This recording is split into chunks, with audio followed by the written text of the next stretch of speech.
માંડવી કોંગ્રેસ સમિતિએ પીઆઈને આવેદનપત્ર આપ્યું. ગુજરાતમાં વધતી નશાખોરી અને ડ્રગ્સના દૂષણ મુદ્દે રજૂઆત કરી. માંડવી કોંગ્રેસ સમિતિ દ્વારા ગુજરાત પ્રદેશ કોંગ્રેસની સૂચના અનુસાર આખા ગુજરાતમાં વધતી જતી નશાખોરી અને દૂષણ મુદ્દે આજ રોજ માંડવી પોલીસ ઇન્સ્પેક્ટરને આવેદનપત્ર આપી તાત્કાલિક અસરથી કાર્યવાહી કરવાની માંગણી કરવામાં આવી. પૂર્વ ધારાસભ્ય સુરત જિલ્લા કોંગ્રેસ સમિતિના પ્રમુખ આનંદભાઈ ચૌધરીની આગેવાની હેઠળ રેલી સ્વરૂપે માંડવી પોલીસ સ્ટેશન આવી આવેદનપત્ર આપવામાં આવ્યું હતું. ગાંધીજીના ગુજરાતમાં ખુલ્લેઆમ દારૂ વેચાણ થઈ રહ્યું છે, જેને લઈ તાકીદે બંધ કરાવવા આવેદનપત્ર આપવામાં આવ્યું અને જો દારૂબંધી બંધ કરવામાં નહીં આવે તો જનતા રેડ કરવાની ચીમકી ઉચ્ચારી હતી. ગુજરાત આમ તો મહાત્મા ગાંધીનું ગુજરાત અને જે આપણા સામાજિક દૂષણો હતા એને જ્યારથી રાજ્યની અમલવારી થઈ ત્યારથી ગુજરાતમાં દારૂબંધીની કડક અમલવારી કરેલી અને જે રીતે સરકારો ચાલે છે હાલ થરાદમાં જે ઘટના બની અને તંત્ર દોડતું થયું છે, પણ ચોરે ચૌટે પાનના ગલ્લે ડ્રગ્સ મળે,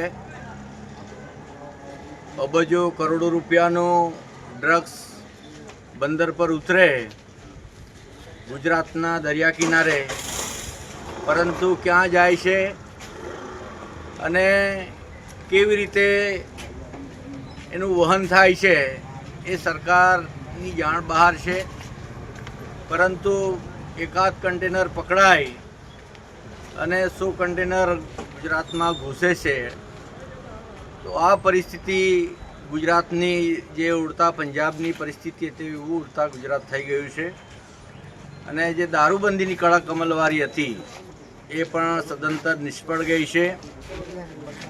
કહેવાતા મૃદુ અને મક્કમ મુખ્યમંત્રી મૃદુ પણ નથી અને મક્કમ પણ નથી.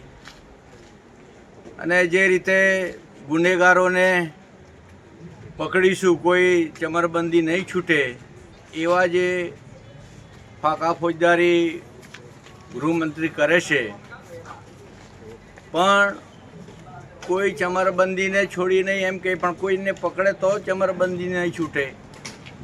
પણ એકબીજાના મેળા પીપાણામાં ગુજરાતમાં એવા પણ બનાવો બન્યા છે કે પીઆઈ અને ડીએસપી પર બુટલેગરોએ હુમલા કર્યા છે, નાના કર્મચારીઓ પર હુમલા કરે, છતાં સરકારનું પેટનું પાણી હાલતું નથી.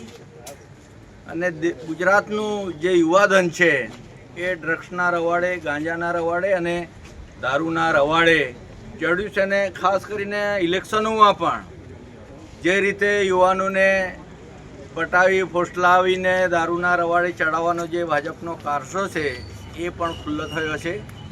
તો એના માટે આજે આખા ગુજરાતમાં દરેક પોલીસ સ્ટેશને અમને ગુજરાત પ્રદેશ કોંગ્રેસ સમિતિના આદેશ અને નૈતિક જવાબદારીના ભાગરૂપે આ આવેદનપત્ર આપીએ છીએ. એક અઠવાડિયામાં જે પણ લિસ્ટેડ બુટલેગરો છે,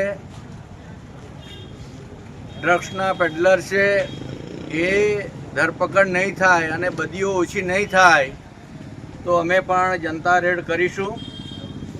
એ આહવાન કરવા માટે આજે પોલીસ સ્ટેશને આવ્યા છે અને મામલતદારશ્રી અને પ્રાંત અધિકારીને પણ આવેદનપત્ર આપવાના છે. પણ જે સંલગ્ન કર્મચારી છે પોલીસ, જેને તાબામાં દારૂબંધીનું જે વિભાગ છે એને ખાસ જાણ કરવા માટે આજે ઉપસ્થિત થયા છે. જીતેન્દ્ર સોલંકીનો રિપોર્ટ, S9 ન્યૂઝ, માંડવી. અમારી તમામ માહિતીથી અપડેટ રહેવા માટે જોડાયેલા રહો S9 ન્યૂઝ સાથે.